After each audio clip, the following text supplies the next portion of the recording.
CHERUB, The Killing. Written by Robert Muchamore. Published by Hodder Children's Books. August 2004. The two 13-year-olds wore nylon shorts, sleeveless tops, and flip-flops. Jane leaned against the concrete wall of the housing block where she lived, peeling away strands of hair stuck to her sweaty face. Hannah was sprawled over the paved steps a couple of meters in front of her. "I don't know," Jane huffed. The words were meaningless, but Hannah understood. It was the middle of the summer holidays and the hottest day of the year so far. The two best friends were broke, irritated by the heat, and weary of each other's company.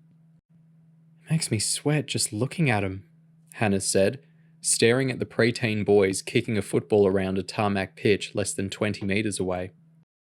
"We used to run around like that," Jane said. "Not football. I mean, racing our bikes and stuff." Hannah allowed herself to smile as her brain drifted into the past. "Barbie Bike Grand Prix," she nodded, remembering herself on a little pink bike, the white spokes blurring as she jutted over the gaps between paving slabs. Jane's Nan always sat out in a deck chair keeping an eye on them. "You and me had to have everything the exact same," Jane nodded as she curled her toes, making her sandal clap against her foot. The voyage down memory lane was rudely interrupted by a football. It skimmed Hannah's hair and stung the wall behind her, missing Jane by centimeters. "Jesus!" Hannah gasped. She dived forward, wrapping her body over the ball as it bobbled down the steps alongside her. A boy ran up to the bottom of the staircase. 9 years old, with a Chelsea shirt tied around his waist, he displayed a rack of skinny ribs every time he breathed out. "Give us," the kid panted, putting his hands out to catch. "You nearly whacked me in the face," Jane yelled furiously. "You might at least say sorry." "We didn't mean it." The other lads who'd been playing football were closing in, irritated by the break in play. Hannah appreciated that the kick was an accident, and she'd been set to give the ball back, until one of the kids gave her lip. He was the biggest lad there, 10 years old, with cropped red hair. "Come on, you fat cow, give us our ball!" Hannah barged between a couple of sweaty torsos and faced the redhead, squeezing the football between her palms. "You want to repeat that, Ginger?" Hannah was 3 years older than the kid she was facing off, with height and weight on her side. All Ginger could do was stare dumbly at his Nikes, while his mates waited for him to come out with something clever. "Cat got your tongue?" Hannah glowered, enjoying the way Ginger was squirming. "I just want our ball," he said weakly. "Go fetch it then." Hannah let the ball drop and booted it before it hit the ground. It would have been okay in trainers, but as the ball soared towards the goalposts on the opposite side of the pitch, her sandal flew after it. Ginger quickly backed up and picked the sandal out of the air. Enjoying his newfound power, he smirked as he held the sandal up to his nose and took a sniff. "Oh, your feet stink, girl. Don't you wash?" Hannah made a grab for her sandal as the young footballers jeered. Ginger ducked out of the way before throwing the shoe underarm to one of his mates. Lumps of gravel dug into Hannah's soul as she stepped unevenly towards her new tormentor. She felt like a total wally for letting this gang of runts get one over on her. "Give us that shoe or I'm gonna batter you," she snarled. The shoe changed hands again as Jane stepped into the fray to help her mate. "Give it back," she steamed. The angrier the girls got, the harder the boys laughed. They were spreading out, anticipating an extended game of piggy in the middle, when Jane noticed changing expressions on the young faces. Hannah sensed something was wrong too. She turned sharply, catching a fast-moving object out of the corner of her eye a second before it smashed into the ground. It hit the staircase in the exact spot where she'd been sitting a minute earlier. Hannah froze in shock as the metal banister crumpled. By the time her brain got up to speed, the terrified young footballers had abandoned her sandal and were shooting off in all directions. She found her eyes focused on the well-worn tread of a boy's trainer. His denim-clad bum poked out of the crumpled metal and dust. The adrenaline hit hard as Hannah recognized the mangled body and screamed out. "Will? No, for God's sake." He looked dead, but this couldn't be for real. She covered her face with her hands and screamed so hard she felt her tonsils dance in the back of her throat. She tried to tell herself it was all a dream. Stuff like this didn't happen in real life. She'd wake up in a minute and everything would be back to normal. Chapter 1. Uniform. For the past 3 years, George Stein has worked as an economics teacher at the exclusive Trinity Day School near Cambridge. Recently, information has come to light suggesting that Stein may have links with the environmental terrorist group Help Earth. Excerpt from CHERUB mission briefing for Callum Riley and Shaquille Shaq Dejani. June 2005. It was a fine day, and this part of Cambridge had the whiff of serious money. The immaculate lawns were coifed by professional gardeners, and James drooled over the expensive lumps of German metal parked on the driveways. He was walking with Shaquille, and both boys felt self-conscious in the summer uniform of Trinity School. It consisted of a white shirt, a tie, grey trousers with orange piping, an orange and grey blazer, and matching felt cap. "Oh, I'm telling you," James moaned. "Even if you sat down and tried really hard, I don't think you could come up with a way to make this uniform look any dumber." "I don't know, James. Maybe we could have partridge feathers sticking out of the hats or something." "And these trousers were meant for Callum's skinny butt. They're killing my balls." Shaq couldn't help seeing the funny side of James's discomfort. You can't blame Callum for pulling out of the mission at the last minute. It's that stomach bug that's going around campus. James nodded. "I had it last week. I was barely off the bog for 2 whole days." Shaq looked at his watch for the millionth time. "We need to up the pace." "What's the big deal?" James asked. "This isn't some London comprehensive full up with scummy little Arsenal fans like you," Shaq explained. "Trinity is one of the top fee-paying schools in the country, and the pupils aren't allowed to wander around the corridors whenever it suits them. Our arrivals got to coincide with the changeover between 3rd and 4th periods, when there's hundreds of other kids moving around." James nodded. "Gotcha." Shaq looked at his watch for the millionth and first time as they cut into a cobbled alleyway that was barely wide enough for a single car. "Come on, James." "I'm trying," James said. "But I'm seriously going to rip the arse out of these trousers if I'm not careful." Once they'd cut between 2 large houses, the alleyway opened out into a rundown park with knee-high grass and a set of tangled swings. To the boys' left stood a chain-link fence topped with barbed wire, behind which lay the grounds of Trinity Day. The main gates were carefully monitored during school hours, so this was their only way in. Shaq wandered through the long grass next to the fence, placing his shoe carefully to avoid turds and litter as he searched for an entry point made by an MI5 operative the previous night. He found the flap cut in the wire behind the trunk of a large tree. Shaq lifted it, doffed his cap, and attempted a snooty accent. "After you, James, my good man." James fed his backpack and hat through the gap before sliding under. He stood with his back against the tree and brushed dirt off his uniform, while Shaq followed. "All set?" James asked, as he slung his backpack over his shoulder. It weighed a ton, and the equipment inside clattered around. "Cap," Shaq reminded him. James let out a little gasp as he leaned forward and picked the cap out of the grass. A klaxon sounded inside the school building a couple of 100 meters away, indicating a lesson change. "Okay, let's shift," Shaq said. The boys broke out from behind the tree and began jogging across a rugby pitch towards the school building. As they did, they noticed a groundskeeper striding purposefully towards them from the opposite end of the field. "You two!" he bellowed.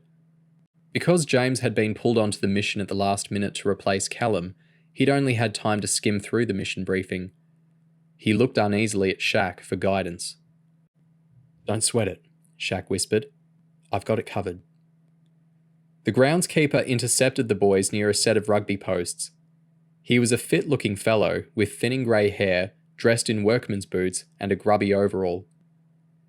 "Exactly what do you think you're doing out here?" he demanded pompously. "I was reading under the tree at lunchtime," Shaq explained, pointing backwards with his thumb. "I left my cap behind." "You know the rules of the school, don't you?" Shaq and James both looked confused. "Don't try playing the fool with me. You know as well as I do. If you're not attending a lesson, a match, or an official practice, you do not set foot on the game's pitches because it causes unnecessary wear and tear." "Yes," Shaq nodded. "Sorry, sir.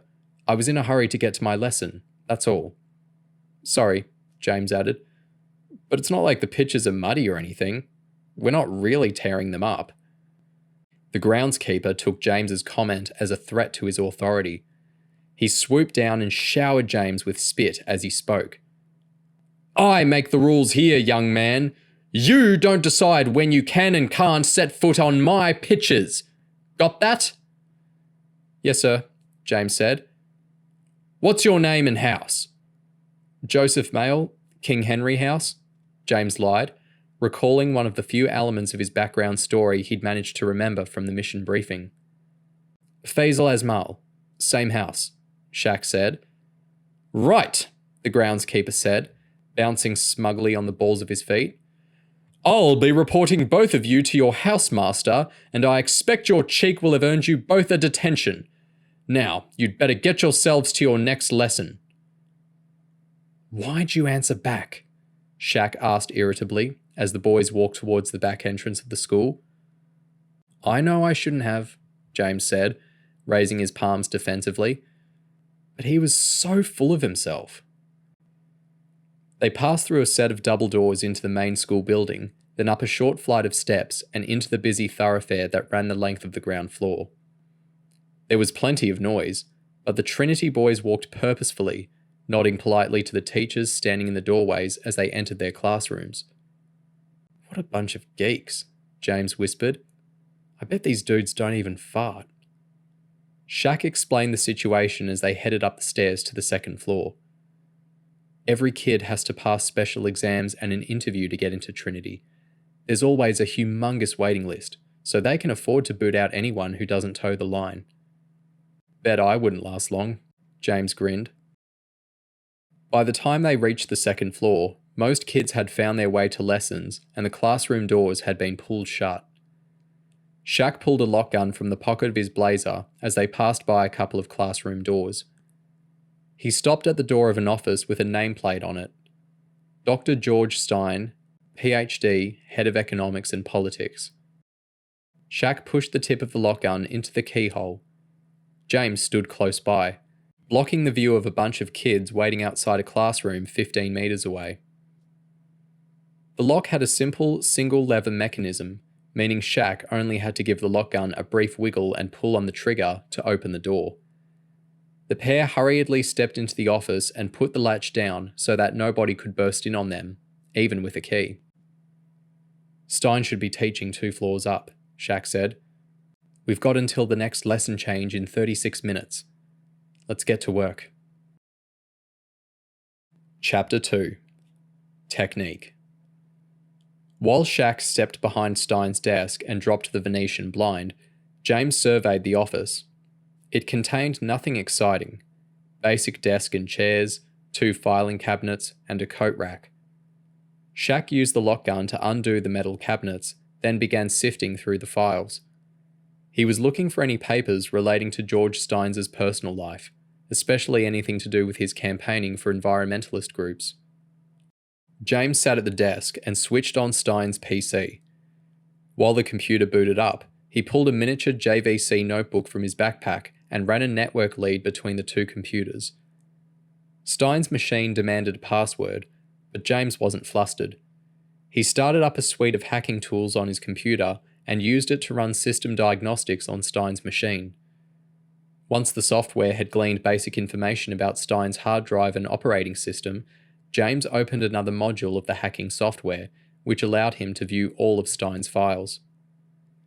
Candy from a baby, James smiled confidently.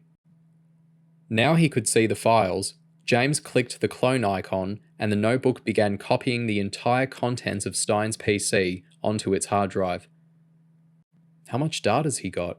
Shaq asked as he pulled out the second drawer of the cabinet. 8.2 gigabytes. The progress bar says it'll take 6 minutes to copy it all across. While the computers went about their business, James shifted some papers and stood on the desk. He reached up and pulled out the metal reflector covering the ceiling-mounted light fitting.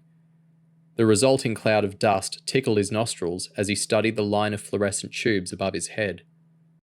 Cut them off, Shaq. Shaq leaned across and flipped the light switch. James reached into the fitting and pulled the starter plug from one of the fluorescent tubes before jumping down. He rummaged briefly inside his rucksack, emerging with an apparently identical plastic fitting.